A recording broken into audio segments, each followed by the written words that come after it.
दोस्तों, आज के इस वीडियो में हम बात करने वाला है कि 15 दिन में एग्जाम के लिए कैसे प्रिपेयर करें। अगर आप सीरियस होके मैं जो बातें आपसे शेयर करने वाला हूँ उसे अप्लाई करते हो तो आपकी लास्ट 15 दिन में भी अच्छी प्रिपरेशन हो जाएगी। Hello friends, welcome to study buddy club. तो डिस्कशन स्टार्ट करते हैं कि 15 दिन में एग्जाम के लिए कैसे प्रिपेयर करना है। फर्स्ट पॉइंट है प्लान योर रूटीन। दोस्तों, जितने भी लोग अपने जीवन में सक्सेसफुल हुए हैं उनमें एक कॉमन बात है जो आपको भी गौर करनी चाहिए। वो है उनका एक प्लान शेड्यूल, प्लान रूटीन। उनका डेली शेड्यूल होता है जिसे वो स्ट्रिक्टली फॉलो करते हैं। वो उनकी एक्टिविटीज को प्रायोरिटीज के हिसाब से डिवाइड कर देते हैं। जो सबसे ज्यादा इंपॉर्टेंट होती है उसे वो पहले कंप्लीट कर लेते हैं। उसमें एक इंटरेस्टिंग बात बताता हूँ। अगर मार्क जकरबर्ग की बात करें तो वो रोज एक ही कलर की टी शर्ट पहनते हैं, क्योंकि इससे ये सोचने में टाइम वेस्ट नहीं होता है कि मैं कौन सी कलर की टी शर्ट पहनूं।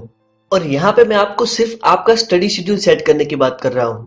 अब डिसाइड कर दीजिए कि एटलीस्ट मुझे आज 6 आवर्स पढ़ाई करनी है और उन 6 आवर्स में ये 3 चैप्टर्स खत्म करना है, कंप्लीट करना है। इससे होगा ये कि आपका टाइम जहां भी अनप्रोडक्टिव एक्टिविटीज में वेस्ट होता होगा वो अपने आप बंद हो जाएगा। रूटीन सेट करने से आपको एक क्लियर डायरेक्शन मिलेगी। सेकंड है फोकस ऑन इंपॉर्टेंट टॉपिक्स। दोस्तों, हम सभी जानते हैं कि हमारे सिलेबस में सारे चैप्टर्स का एग्जाम पॉइंट ऑफ व्यू से इक्वल इंपॉर्टेंस नहीं होता है। सारे चैप्टर्स का सेम वेटेज नहीं होता है। कई चैप्टर्स जो कॉन्सेप्चुअली बहुत स्ट्रांग होते हैं उसमें से एग्जाम में ज्यादा मार्क्स के क्वेश्चन आते हैं। अगर कोई सब्जेक्ट में 10 चैप्टर्स है तो उसमें 4 चैप्टर्स ऐसे होते हैं जिसमें से एग्जाम में 60 मार्क्स का पूछते हैं। सो पहले ऐसे इंपॉर्टेंट चैप्टर्स और टॉपिक्स पे फोकस कीजिए। कई बार ये भी होता है कि कोई टॉपिक्स हार्ड होते हैं जो जल्दी से याद नहीं आते हैं, तो उनके लिए क्या करें? तो सिर्फ ऐसे सिलेक्टेड टॉपिक्स जो आपको हार्ड लगते हैं उनके लिए आप ग्रुप स्टडी कर सकते हो। ग्रुप मैक्सिमम 3 लोगों का रखिए। ग्रुप स्टडी के लिए specific date and time devote कर दीजिए। ये भी डिसाइड कर दीजिए कि उस टाइम में कौन से टॉपिक्स आपको डिस्कस करने हैं। 2-3 लोग बैठ के डिस्कस करते हैं तो अगर आपको कोई टॉपिक समझ में नहीं आ रहा हो लेकिन शायद वो टॉपिक आपके फ्रेंड को अच्छी तरह से समझ में आ रहा हो, सो ऐसे सबको फायदा हो जाता है और याद भी रह जाता है। लेकिन हाँ, ग्रुप डिस्कशन सिर्फ हार्ड टॉपिक्स के लिए ही मैं सजेस्ट करता हूँ। थर्ड है डू राइटिंग प्रैक्टिस ऑल्सो। आप मुझे बताइए, क्या आपको एग्जाम में क्वेश्चन के ओरल आंसर देने होते हैं? हमें एग्जाम में सारे क्वेश्चन लिखने होते हैं, तो फिर एग्जाम से पहले लिखने की भी प्रैक्टिस करनी पड़ेगी ना। सिर्फ पढ़ने से एग्जाम में अच्छे मार्क्स नहीं आ जाएंगे। कई बार एग्जाम में ऐसा होता है कि हमें आंसर आता है लेकिन ये पता नहीं चलता है कि स्टार्ट कहां से करूं। अगर आप डेली थोड़ी थोड़ी लिखने की प्रैक्टिस करते हो तो एग्जाम में आपको ये सोचने में टाइम वेस्ट नहीं होगा कि आंसर कहां से स्टार्ट करूं। लिखने से आपको ये भी आइडिया आ जाएगा कि किस क्वेश्चन को कितने टाइम में कंप्लीट करना है। सो वो आपको एग्जाम में टाइम मैनेज करने में भी बहुत हेल्प करेगा। सो एग्जाम से पहले लिखने की प्रैक्टिस भी करें। फोर्थ पॉइंट है डोंट स्लिप विदाउट रिवाइजिंग। सभी स्टूडेंट्स पढ़ते हैं फिर भी सबके सेम मार्क्स नहीं आते हैं, क्योंकि टॉपर स्टूडेंट्स जितना इंपॉर्टेंस रीडिंग को देते हैं उतना ही इंपॉर्टेंस रिवीजन को भी देते हैं। अब इसमें भी क्वेश्चन ये है कि रिवीजन कैसे करें। आपको 2 टाइप का रिवीजन करना है।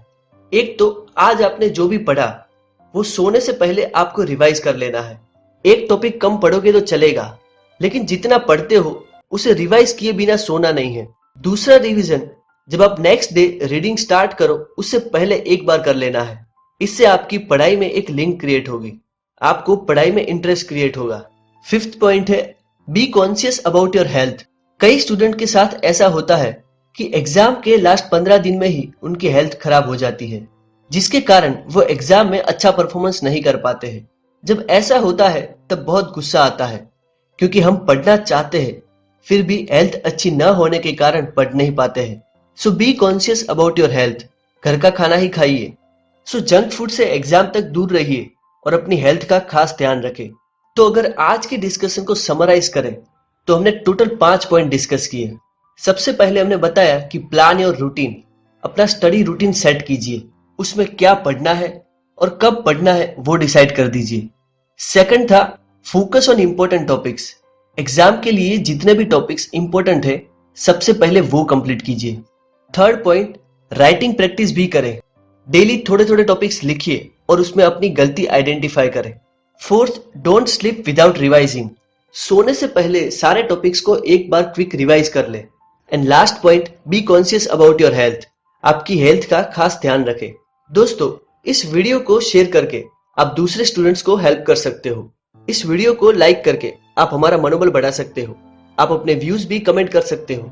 ऐसे ही वीडियोस की अपडेट के लिए स्टडी बडी क्लब को सब्सक्राइब करें और बेल आइकन को भी प्रेस करें। आप सबको मेरी ओर से ऑल द बेस्ट। आपका कीमती समय देने के लिए धन्यवाद।